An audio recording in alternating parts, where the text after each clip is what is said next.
Ok, minha gente, bom dia. Estamos começando nosso programa sexta-feira. Aliás, nós tivemos uma semana aí muito grande de audiência, né?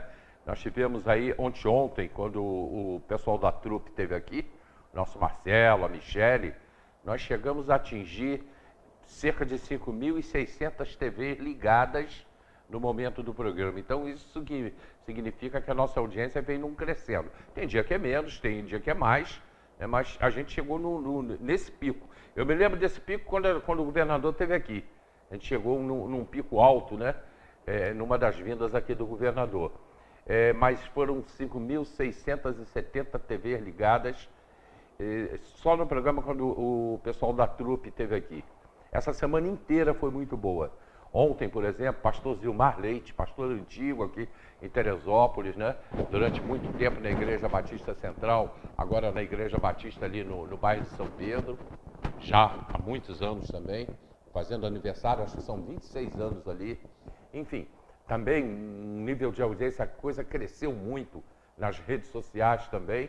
Aí ontem eu já anunciei o programa Debate, né? Hoje a nossa Bibi não vai estar no programa. A Bibi agora está entrando de licença, porque ela nunca sabe se realmente ela consegue chegar aqui na hora do programa. Está grávida, está quase na hora do neném chegar e tem que ter muito cuidado mesmo, né? E ela está tendo o máximo de cuidado possível, ela e o Marcelo, porque o neném está chegando. Eles estão tendo muito cuidado aí com a chegada desse neném. E se Deus quiser, vai dar tudo certo. Falei com ela agora, minutos atrás, né? Falou, pô, meu amigo, queria estar aí e tudo, mas não dá. Vamos tomar café, a gente vai se encontrar hoje ou amanhã ali no Recanto para bater papo, né? Aí é mais calmo. Mas o que acontece, você mulher entende, né? A Bibi não pode passar por emoções. E muitas vezes, aqui no programa, as emoções afloram, né? Então tem que ter realmente muito cuidado. Quase que eu tenho a Kátia no programa de hoje, a Kátia do sindicato. Faltou assim uns minutos para a Kátia estar aqui com a gente. Eu cheguei assim uns minutos antes, ela já teve um compromisso, senão ela estaria aqui, porque é uma semana complicada para o funcionalismo público. Aí a Kátia já me prometeu que segunda-feira vai estar aqui no programa. Tá? Mas hoje é debate, eu tenho dois assuntos, além de outros que nós vamos falar, né, muito pertinentes para o momento, para esta semana, coisas que estão acontecendo. Uma festa lá no alto, né? Uma festa irlandesa. Essa festa era feita ali no Sangalen, mas agora ela foi para a rua. Né? Então nós vamos discutir ali, é o local ideal, atrapalha o trânsito, poderia ser na praça, poderia ser, por exemplo, no Clube Várzea, alugava o Várzea, fazia a festa lá, poderia ser, por exemplo, no próprio Clube Comari, e outros lugares aí, ali é o local ideal. Nós vamos conversar com Quincas e com Faria. O doutor Amorim fez umas denúncias aí, o vereador Amorim, fez umas denúncias complicadas, a gente vai botar o Amorim falando daqui a pouco. Nós também vamos falar sobre isso aí, drone, o cara batendo na sua casa e você não sabe quem é, pedindo para fiscalizar a sua casa. Tudo isso a gente vai discutir no programa de hoje. Quincas, bom dia. Bom dia, Hélio. Bom dia a todos os telespectadores da TV Diário, da Rádio Diário, você que está nos acompanhando nesse momento pela internet. Eu quero aqui aproveitar, dar um bom dia à Faria, um bom dia ao meu amigo que caminhou comigo hoje, o Silvinho Despachante. Falei que ia mandar um bom dia para ele. Silvinho, um bom dia e um bom dia a todos. E quero aproveitar para desejar uma sexta-feira feliz, uma sexta-feira de paz, de amor a toda a nossa Teresópolis. Um bom dia a todos. Família, entrou um negócio aqui para mim. Faria, bom dia. Bom dia, Hélio. Bom dia, Quincas. Bom dia aí a nossa querida população de Teresópolis. Estamos aqui preparados, velho, para tratar dos assuntos que interferem o dia a dia de nossa cidade. Isso tudo de política que está acontecendo agora, né? Politicamente acontecendo, isso já é prenúncio do que vem por aí de eleição para o ano que vem, Faria? Sim, a eleição já é o ano que vem. A gente tem eleição, tem eleição de 2 em 2 anos. Na verdade, tem a eleição, a data de uma eleição para outra são 2 anos, mas o processo de bastidores, o processo de discussão, porque uma eleição no ano, ela começa no ano seguinte, dia 1º, aquele ano já é o ano que antecede a eleição. Já tem eleição no ano que vem. Então, tudo que os políticos já muito experientes, Raposas, dizia que a próxima eleição, começava no dia que ele tomava posse. Ele já estava tratando da eleição.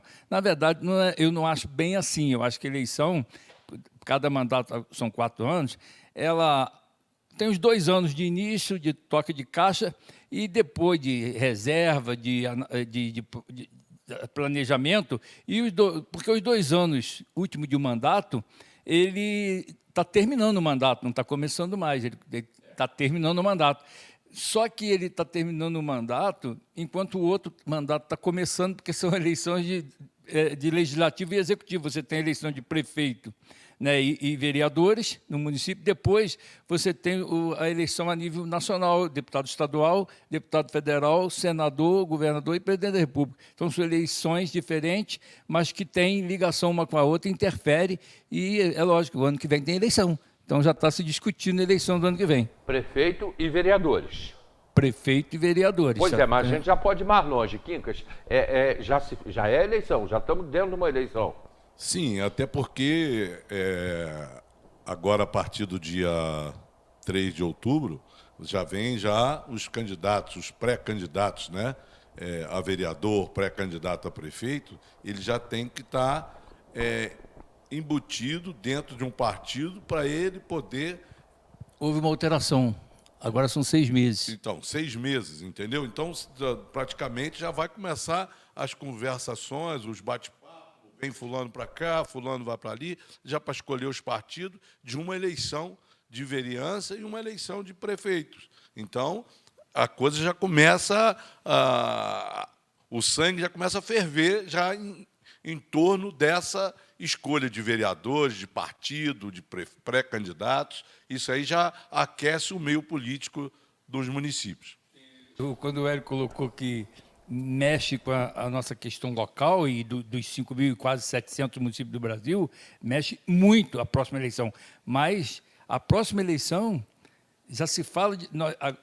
Atualmente, hoje nós já estamos falando de candidaturas de 2026. Sim. Eleição para presidente da República. A Michele Bolsonaro já está aí. A Michele já está circulando o Brasil. Então, é uma coisa que nós vamos discutir aqui. Já está a nível nacional, se o ex-presidente, por acaso, foi impedido por algum motivo, né? E aí é uma questão complexa de ser analisada com tanta antecedência, né? Porque você só pode mexer com a candidatura ou impedir uma candidatura quando tem uma convenção e a candidatura é posta, aprovada em convenção. Aí que você tem os impedimentos, o pedido de não registro da candidatura, as pessoas às vezes não resistem à candidatura porque está impedido, porque mesmo impedido, um candidato está inelegível 8 anos, ele tenta se candidatar e tenta se manter como liminar uma candidatura. Nem sempre isso se perpetua, né? Isso vai, às vezes, cai no meio do caminho. Outros nem tentam, está inelegível, busca candidaturas novas. Eu acho que essa discussão da Michele é uma jogada de nome, foi primeira-dama, né, atuante, então já se joga o nome dela numa impossibilidade do Bolsonaro ser candidato, de colocá-la como candidato. E no meio político, uma força, né, que tem a esquerda e tem a direita, os 2 lados têm força na hora que se coloca a candidatura a presidente. Então, eu acho que uma força que o governo saiu, uma eleição quase empatada, claro que um nome de candidato apoiado pelo grupo do Bolsonaro é um nome que disputa a eleição, né? Ainda mais sendo esposa do ex-presidente. E não é só isso, Quincas, sendo esposa, e se a gente for pensar bem, ela quer influenciar. Eles, o PL principalmente, eles querem influenciar na eleição de prefeito. Então, o que eles estão fazendo? Colocaram a Michele Bolsonaro, presidente do PL Mulher, ela vai circular nos municípios e aonde puder para eleger prefeito que sejam ligados ao Bolsonaro, numa provável eleição do Bolsonaro ou dela no ano que vem. Ela é muito forte no meio evangélico, muito forte. E hoje nós temos que entender que nós temos aí mais de 60% de pessoas que são evangélicas do país.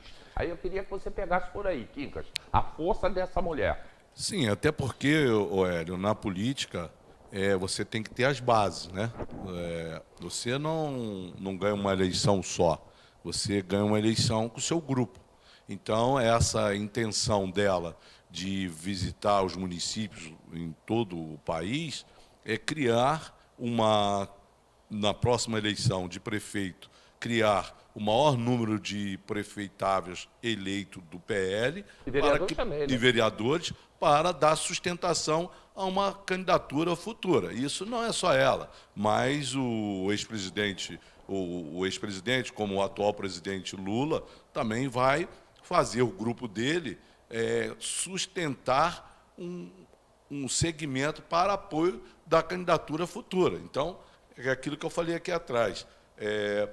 Toda eleição ela tem que ter uma base, e a base é a questão municipal. Aí vem do município para o Estado e chega na União. Então, ela está fazendo esse trabalho para fortificar o PL, eleger vários vereadores e um número grande de prefeitos para ter um fôlego de uma candidatura para 2026. E olha só, hoje o tempo ele não está passando, não, ele já passou. Nós tivemos a posse do presidente Lula agora no dia 1º de janeiro, né? De janeiro de 2023, e a gente já está falando aqui da eleição de 2026. Você vê, hoje é muito rápido. O atual prefeito Vinícius Claus foi eleito e nós já estamos aqui já falando do próximo prefeito que vai substituir o mandato dele. Então, as coisas estão acontecendo, não é rápido, muito rápido. O dia, o mês, o ano está se passando rápido. Então, a gente precisa estar ligado nessas situações. Por isso que hoje a gente já começa a falar de uma pretensa candidatura a prefeito, como também estamos discutindo aqui uma pretensa candidatura a presidente da República. É uma questão política que a gente discute, às vezes a população não percebe, e é natural que não perceba, com os seus afazeres, né? Mas a candidatura de governador, né, e de presidente, que é só em 2026, mas tem um dado interessante, Hélio, na questão eleitoral. Você vê, deputado estadual bem-sucedido, que fizeram votação expressiva, que tem reduto eleitoral, e deputado federal, que também foi bem-sucedido e teve votação expressiva, vão marcar presença com candidatura a prefeito. Vão ser candidato a prefeito. Quer dizer, terminou uma eleição, ele tomou posse dia 1º e já está começando a trabalhar para a eleição do ano que vem. Por quê? A eleição de deputado, isso é com o legislativo, deputado estadual e federal, eles podem ser candidatos a prefeito nas capitais, em qualquer cidade, né? Ele pode, mas preferem cidades maiores para colocar o nome mais em evidência. Então, eles podem ser candidatos a prefeito, sem nenhum problema. Ganhou a eleição, renuncia o mandato de deputado e assume a eleição de prefeito. Se não for eleito, ele continua deputado. Então, as grandes forças políticas de candidatura vão se colocar na eleição do ano que vem. Muitos deputados federais, muitos deputados estaduais serão candidatos a prefeito, porque ele pode só ganha, ele não perde, ele só tem uma condição, cargo, né? ele só tem uma, ele não tem duas opções, ele só ganha. Se ele ganhar, ele se elege prefeito da cidade. Se ele não ganhar, ele continua, porque ele não precisa sair nem um dia, ele continua o mandato, mas ele volta, ele não volta não, ele nem sai para ser candidato. Afastou. Ele pode sair de Brasília, pegar o avião e ir para uma grande reunião de candidatura. Ele não tem que nem se ausentar, nem se licenciar 90 dias para ser candidato. Agora, Quincas, o cara ganha, ele é deputado, ganha uma eleição de prefeito, ele vai assumir como prefeito. Mas aquele deputado, lógico que vai assumir o suplente no lugar dele. Mas ele continua com poder sobre aquele mandato que era dele? Continua com o mandato dele de deputado federal, como o mandato também de senador. Exemplos, o senador ele se elege para um mandato de 8 anos. Automaticamente, nesse interstício de 8 anos, ele se lança candidato de uma capital. Exemplo, o Romário. O Romário foi candidato na eleição de governador que disputou com o Witzel, né? E o Romário não ganhou a eleição. O Romário não se afastou do Senado, continuou senador perdeu a candidatura para governo do Estado, mas continuou como senador. Ganhou a reeleição de Senado.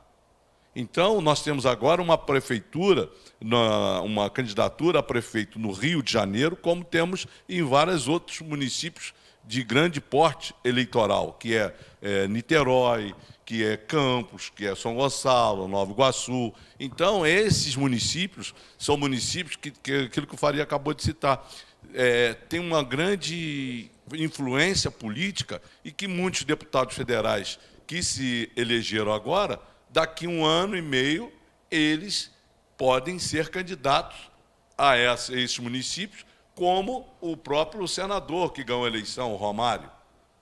Né? O Flávio Bolsonaro se cogita a ser candidato a prefeito no Rio de Janeiro. Então, eu acho que a conjuntura, esse diálogo político, esse jogo de xadrez é muito bonito e é muito importante para o nosso desenvolvimento. Para isso, nós precisamos de quê? De que isso venha trazer benefícios às nossas cidades, ao nosso estado, aos nossos municípios, às nossas regiões, porque muitos deles, que são senadores, que são deputados federais, trazem emendas que venham a beneficiar a nossa região. Agora, para isso, precisamos ter... que não basta, Hélio, se eleger deputado federal, não basta se eleger vereador, senador. Eu acho que você tem que ter a capacidade política administrativa de trazer alguma coisa, desenvolver alguma coisa. E isso é que nós temos hoje, a necessidade desse político.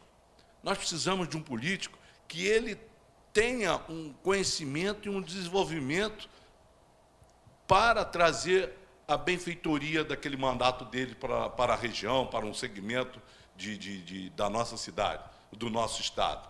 E isso é que precisa, é isso que nós precisamos. É de um político que não seja aquele político que dá tapinha nas costas, que dá aquele bom sorriso, que dá aquela boa entrevista, mas que não se traga as benfeitorias, que não se traga aquele desenvolvimento da região. Por exemplo, eu vejo hoje no estado do Rio de Janeiro, nós temos regiões, porque nós precisamos muito de uma escola técnica, nós precisamos do investimento na área agrícola, nós precisamos de investimento de vários setores que tem políticos que estão com mandato, mas não desenvolvem. O Hugo Leal, ele se elegeu deputado mais uma vez, né? E é um cara que sempre fez por Teresópolis, né? Ele tem aqui uma base política muito forte. Mas ele agora é secretário do governador, né? Está no grupo de secretários do governador. Faria, eu não sei quem é o deputado que assumiu o lugar dele. Você sabe quem é? Não lembro. Não sei. Não lembro. Mas se ele precisar de alguma coisa para a sua base, para as cidades, ele vai a esse deputado e esse deputado tem que ajudá-lo. Deixa eu fazer uma colocação aqui que você até no interior perguntou, antes você perguntou da ingerência. Já tem gente do interior aqui falando contigo, tá? Da ingerência de um deputado quando sai e se elege prefeito. Quando ele se elege prefeito, chega um documento para ele dizer se ele quer tomar posse de prefeito, se ele quer continuar sendo deputado. E aí ele tem que renunciar ao mandato de deputado e a outra pessoa assume o mandato realmente definitivo como deputado. Tá. Isso acontece. Então, ele tem gerência, lógico que na campanha esse suplente trabalhou muito para ele, para poder ganhar a eleição e ele ser deputado, mas ele continua com a gerência. Não é o caso daquele que não ganha e volta. Ele volta ou se vai para uma situação que nós não comentamos. Secretário de Estado ou ministro, eles têm que desincompatibilizar. 6 meses antes da eleição, eles têm que deixar o cargo de secretário de Estado, por exemplo, você citou o Hugo Leal. Na próxima eleição de deputado, ele tem que deixar a secretaria, ou de prefeito, se ele for candidato a prefeito de algum município, 6 anos antes, ele tem que deixar a secretaria, voltar para o mandato de deputado e aí ser candidato a prefeito de qualquer cidade que ele queira. Tanto secretário de Estado como ministro. Eles 6 meses antes incompatibilizam. Né? Mas se ele não for candidato, ele continua até a reeleição. Você tinha feito uma pergunta se eu perguntei ao Quinca já respondeu parte dela. No caso do Hugo Leal, por exemplo, que é um caso que a gente conhece, ele hoje é secretário. O deputado que assumiu o lugar dele, que está lá no lugar dele, Ele tem ingerência, Muita. ele pode pedir a esse deputado? Não, pode não, ele sempre pede, ele continua ele continua tendo mandato, ele só está exercendo o cargo de secretário, mas ele continua sendo deputado federal, não no exercício. Ele não está exercendo o cargo de deputado, o suplente dele assume, mas ele ainda tem, porque se também o suplente não fizer as coisas que o titular necessita, o titular volta para a pasta e ele deixa de ser deputado. Então, é uma convivência, eu acho que até saudável, mas o suplente que entra, ele fica como que se desse uma satisfação de alguma atividade para o titular da pasta. Tem que dar satisfação. Tanto é, Hélio, é que quando tem um projeto de lei, um projeto de grande interesse do Eleição para presidente, de Câmara, de grande Senado. interesse do presidente da República, como do governador, como do prefeito, esses que saíram dos seus mandatos e assumiram uma secretaria ou assumiram alguma pasta, eles, o que eles fazem? Eles voltam para o plenário do Legislativo, votam aquela matéria e depois eles voltam para ser ministro, ser secretário, enfim, entendeu? Então, por quê? Existe um grande... A questão política, ela é maravilhosa. Quem gosta da política sabe o que eu estou falando. Eu também acho. Entendeu? É uma grande jogada. É. Entendeu? Então, quer dizer, quando o Faria diz que, quando você fez a pergunta ao Faria, eu sou deputado, aí eu me afastei para assumir uma secretaria. Assumiu o Hélio como meu suplente. Mas ele... Eu entendo dessa forma, depende daquele que está assumindo a pasta. Ele pode assumir o meu lugar e ter um compromisso com a região dele e desenvolver lá um trabalho na região dele, como ele também pode sentar com o Hélio e conversar. O Hélio, olha só, o Quincas, olha só, eu preciso que você aprove essa emenda para a saúde lá no município tal, que é meu reduto eleitoral. Você apresenta essa emenda aí para mim? É claro que eu vou apresentar para o cara. Eu estou no lugar dele. Você está no lugar dele. Entendeu? Então, quer dizer, os meus secretários vão estar dentro do meu gabinete lá, ele vai levar 5 assessores dele, os meus assessores estão lá no gabinete. Então, é uma parte de uma convivência. Segura um pouquinho aí que eu estou em cima da hora de um comercial, a gente continua batendo esse papo. Eu já tenho aqui pessoal de Água Quente aqui falando, Faria vai entrar nesse assunto, Quincas também, porque eles conhecem, principalmente Faria, conhece bem a região, e eu concordo com você. Israel, vou estar com a pessoa essa semana. Já estive essa semana com ele, ontem, e vou estar novamente. Talvez terça ou quarta-feira. Eu já vou falar contigo sobre isso. Vou falar sobre aquela festa no Alto, vamos falar sobre a fala do vereador Amorim, muito forte, o que o vereador Amorim falou, mas antes eu tenho que ir para o comercial. 2642-0050. 2642-0050. 2742-2727. É só você ligar e a Original Drogaria manda levar na sua casa. Atenção, pessoal de Bom Sucesso. Daqui a pouco está aí na tela o telefone de Bom Sucesso. E o pessoal também de Vargem Grande. Pessoal de toda aquela região de Vargem Grande ali. Original Drogaria já está aí na tela para você. É o 3643-2727. Isso em Vargem Grande. E o 2641-1886. Bom Sucesso. A gente volta já.